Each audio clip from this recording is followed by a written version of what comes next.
وَلَٰكِن يَنظُرُ إِلَىٰ قُلُوبِكُمْ، اللہ تمہارے دلوں کی طرف دیکھتا ہے کہ تمہارے دل کیسے ہیں۔ وہ کالے کلوٹے بلال جن کے بارے میں بخاری کی حدیث کے الفاظ ہے کلہما، کوئلہ پھر بھی کچھ چمک ہوتی ہے، کوئلے میں پھر بھی کچھ سفید پن ہوگا، لیکن بلال کوئلے سے زیادہ کالے، ہونٹے موٹ، یہ موٹے ہونٹ اور کالا رنگ اور کوئلے سے زیادہ کالا۔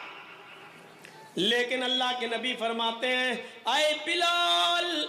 ایسا کون سا عمل کرتے ہو کہ میں نے تمہیں جنت، جب مجھے دکھائی دی تو میں نے جنت کے اندر تمہارے جوتوں کی آواز سنی، یعنی اللہ نے مجھے بتا دیا بلال سے میں اتنی محبت کرتا ہوں کہ بلال کو جنت دے کر رہوں گا۔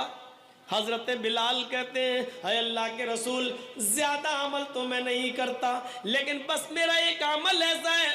وہ یہ ہے کہ میں بغیر وضو کے کبھی نہیں رہتا، جب بھی میرا وضو ٹوٹتا ہے میں فوراً وضو بنا لیتا ہوں اور 2 4 6 8 رکعت میں نفل نماز ضرور پڑھ لیتا ہوں۔ قضاء حاجت گیا، پیشاب و پائخانہ کیا، فوراً میں نے وضو بنایا، میں بغیر وضو کے نہیں رہتا ہوں، جب بھی وضو ٹوٹتا ہے تو فوراً وضو بنا کر میں 2 رکعت 4 رکعت نفل ضرور پڑھ لیتا ہوں۔ اللہ کے نبی کہتے ہیں بلال، یہی وہ نیک عمل ہے جس نے تمہیں تمام صحابہ سے ممتاز کر دیا ہے، تمام صحابہ سے آگے بڑھا دیا ہے۔ اتنا کہنا تھا، اس مسجد میں بڑے بڑے امیر، بڑے بڑے مہاجن، بڑے بڑے ساہوکار، بڑے بڑے چودھری اور سرمایہ کار اور پیسے والے لوگ بیٹھے ہوئے تھے، چیخ پڑے اے بلال،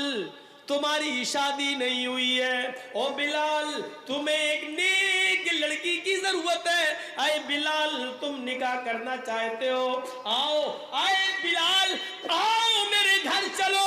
میری چاند جیسی خوبصورت بیٹی ہے، آؤ میرے گھر چلو، پانی لے کر وہ تمہارے سامنے آئے گی، ایک نظر تم میری بیٹی پہ ڈال لو، اس کا چہرہ دیکھ لو، اس کے ہاتھ کی ہتھیلی دیکھ لو، اے بلال اگر میری بیٹی تمہیں پسند آ جائے تو میں اپنی بیٹی کا نکاح تمہارے ساتھ کرنے کو تیار ہوں۔ اے بلال، اللہ کے رسول نے تمہیں جنتی کہا ہے، اگر تمہارے ساتھ میری بیٹی بیاہ دی جائے، تمہارے ساتھ میں اپنی بیٹی کا نکاح کر دوں تو میری بیٹی بھی تمہاری صحبت میں نیک عمل کرنے والی ہو جائے گی اور وہ بھی جنت کی حقدار ہو جائے گی، اور دیندار لڑکے سے شادی کرنے کی وجہ سے شاید اللہ میری بھی بخشش کر دے، اللہ میری بھی مغفرت فرما دے۔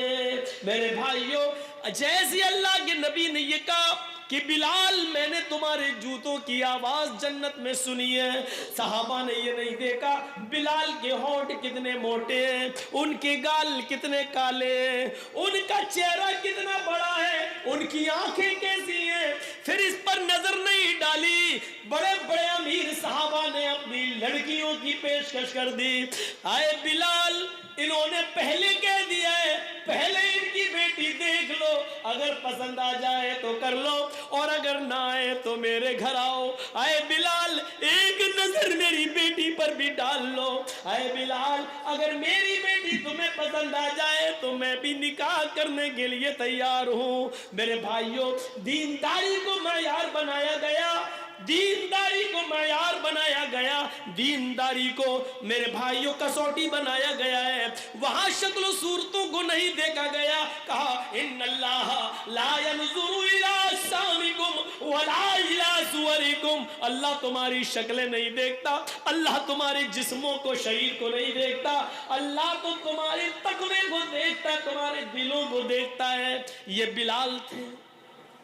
یہ بلال۔ میرے بھائیوں، اسی طریقے سے ایک انصاری لڑکی کی طرف ایک صحابی کو بھیجا گیا، کہا اللہ کے نبی نے جاؤ تمہاری شادی نہیں ہوئی ہے، کہا نہیں، تم فلاں فلاں گھر پہ جاؤ، وہاں ایک انصاری کی لڑکی رہتی ہے، ایک نظر اس کو دیکھ لو اور اس کے گھر والوں سے کہہ دینا کہ اللہ کے رسول صلی اللہ علیہ وسلم نے تمہیں اپنی بیٹی کا نکاح میرے ساتھ کرنے کے لیے کہا ہے، جاؤ تمہارا نکاح ہو جائے گا۔ یہ آدمی جاتے ہیں، یہ صحابی رسول جاتے ہیں، دروازے کو دستک دیتے ہیں، گھر کے اندر کوئی مرد نہیں ہے، وہی لڑکی جس کو دیکھنے کے لیے بھیجا گیا ہے گھر میں اکیلی ہے، دروازے کی اوٹ سے سوال کرتی ہے، تم تو موبائل چلانے میں شرماتی نہیں ہو، تم تو میسنجر اور واٹس ایپ چلانے میں شرم و حیا نہیں محسوس کرتی ہو، تم تو فیس بک چلا رہی ہو، تم تو راستوں میں موبائل پر بات کرتی ہوئی چلی جانا تمہارے لیے کوئی شرم و حیا کی بات نہ رہی۔ وہ عورت تھی، لڑکی تھی، نبی اکرم نے اس کو دیکھنے کے لیے بھیجا تھا، صحابی رسول اسی کے گھر کو دروازے کو دستک دیتے ہیں، اندر سے آواز آتی ہے، کون؟ انہوں نے اپنا نام بتایا، میں کہنے لگے، اندر سے آواز آتی ہے، میرے ابو نہیں ہے، میری امی نہیں ہے، میں گھر میں اکیلی ہوں، اس لیے میں تمہیں اندر آنے کی اجازت نہیں دے سکتی، لیکن یہ تو بتاؤ تمہیں آنا کیسے ہوا، کس مقصد سے آئے ہو؟ کہنے لگے، یہ صحابی رسول اللہ کے نبی صلی اللہ علیہ وسلم نے تمہارے باپ کے پاس مجھے یہ پیغام دے کر بھیجا ہے کہ ان کی ایک بیٹی ہے۔ کہا ہاں میں ہی ان کی بیٹی ہوں۔ کہا مجھے اللہ کے نبی نے اس لیے بھیجا ہے کہ میں ان کی بیٹی کو ایک نظر دیکھ لوں، اور اس لیے بھیجا ہے کہ میں تمہارے باپ سے یہ کہوں کہ اللہ کے رسول نے تمہیں اپنی بیٹی کا نکاح میرے ساتھ کرنے کا حکم دیا ہے۔ اس بیٹی نے گھر کے اندر سے آواز آتی ہے، تمہیں قسم ہے اس رب کی عزت و جلال کی جس کے ہاتھ میں میری جان ہے اور تمہاری جان ہے، اگر تمہیں جناب محمد رسول اللہ نے حکم دے کر بھیجا ہے اور یہ کہا ہے کہ اس گھر میں ایک لڑکی ہے اس کو دیکھ لو،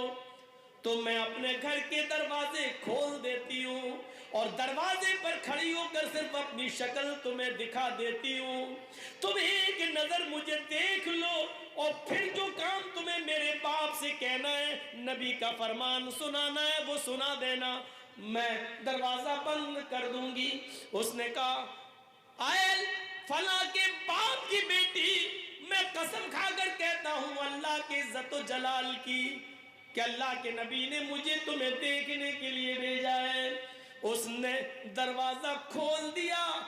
نیچے نگاہ کر لی، ایک نظر دیکھنے کے لیے اس نے اپنا چہرہ اٹھا لیا، کیونکہ لڑکی بھی ایک نظر لڑکے کو دیکھ سکتی ہے، اس نے بھی اپنا چہرہ اٹھا لیا اور اس کے بعد اس نے کہا، شاید اب تم نے مجھے ایک نظر دیکھ لیا ہے، اس کے بعد اب تمہارے لیے دیکھنا جائز نہیں ہے، یہ کہہ کر اس نے دروازہ بند کرتے ہوئے کہا، اے میرے نبی کے صحابی، اگر نبی کی اجازت ہے تو تم بصد خلوص دیکھ کر اپنے دلوں میں ارمان پیدا کر کے شادی کا خواب و سپنا سجا کر جا سکتے ہو، لیکن یاد رکھنا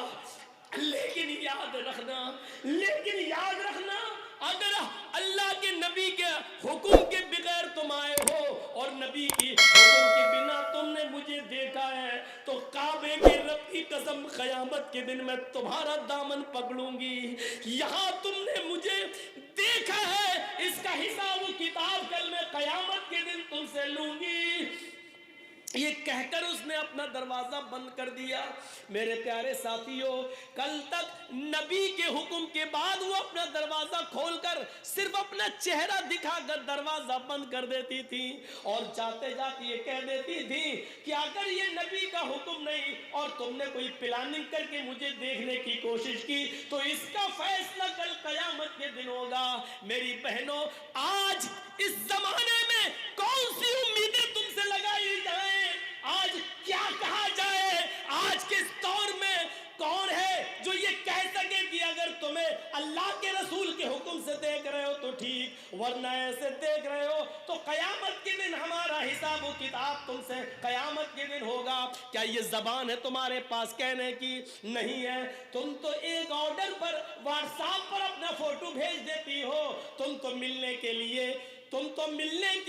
ایکسیبیشن، نمائش، یہاں تک کہ جلسوں کے اندر بھی چھپ چھپا کر ملنے کے وعدے موبائلوں کر لیتی ہو میری بہنوں، قیامت کے دن ہم کیا جواب دیں گے؟ کیا ہمیں مرنا نہیں ہے؟ کیا ہمیں اللہ کے سامنے نہیں آنا ہے؟ کیا حساب و کتاب ہمیں نہیں دینا ہے؟ کیا زندگی بھر ہمیں اسی دنیا میں رہنا ہے؟ کیا ہم نے یہ سوچ رکھا ہے؟ ہم غور تو کریں، کیا ہم اس دنیا میں ہمیشہ ہمیش کے لیے آئے ہیں؟ ہم اپنا حساب و کتاب کے خود ذمہ دار ہیں۔ قیامت کے دن ہر انسان کو اپنا اپنا حساب و کتاب دینا ہوگا۔ لا تزر وازرۃ وزر اخری، قیامت کے دن کوئی دوسرے کا بوجھ نہیں اٹھائے گا، سب اپنا اپنا بوجھ اٹھائیں گے۔ اس جملے پر غور کرو، اگر اللہ کے رسول کی اجازت ہے تو ٹھیک، ورنہ یاد رکھنا میری شکل، میرا چہرہ، میری آنکھ، میرے ہونٹ، میرے گال، میری پیشانی، میرے سر کے بال تمہارے لیے دیکھنا حرام ہے، اور قیامت کے دن میں تم سے اس کا حساب لوں گی، تمہارا گریبان پکڑوں گی۔ میرے بھائیوں، اپنے ہونے والے شوہر کے سامنے، جس کے لیے تم حلال ہونے جا رہی ہو اور جس کے لیے پوری زندگی تم اس کی زندگی بننے جا رہی ہو، شادی سے پہلے اس کو بھی ایک نظر کے بعد دوبارہ دیکھنا جائز نہیں ہے۔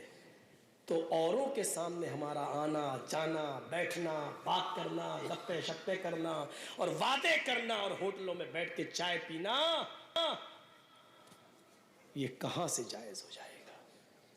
اتنی سی عقل اگر ہمیں آ جائے تو ہم سمجھ لیں، جس کے ساتھ میرا رشتہ ہو رہا ہے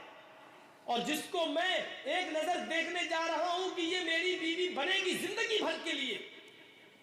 اس لڑکی کے لیے بھی جائز نہیں ہے کہ ایک نظر مجھے دیکھنے کے بعد اور میں اس کو ایک نظر دیکھنے کے بعد پھر شادی تک اس کو دیکھوں۔ جب دوبارہ اس کو دیکھنے کی اجازت نہیں ہے، اس کو جو میری بیوی بننے جا رہی ہے، اس کو جو میرا شوہر بننے جا رہا ہے، تو پھر غیروں کے سامنے آنے کی اجازت کیسے ہو سکتی ہے؟ اتنی سی بات اگر ہم سمجھ لیں تو سب معاملہ ختم۔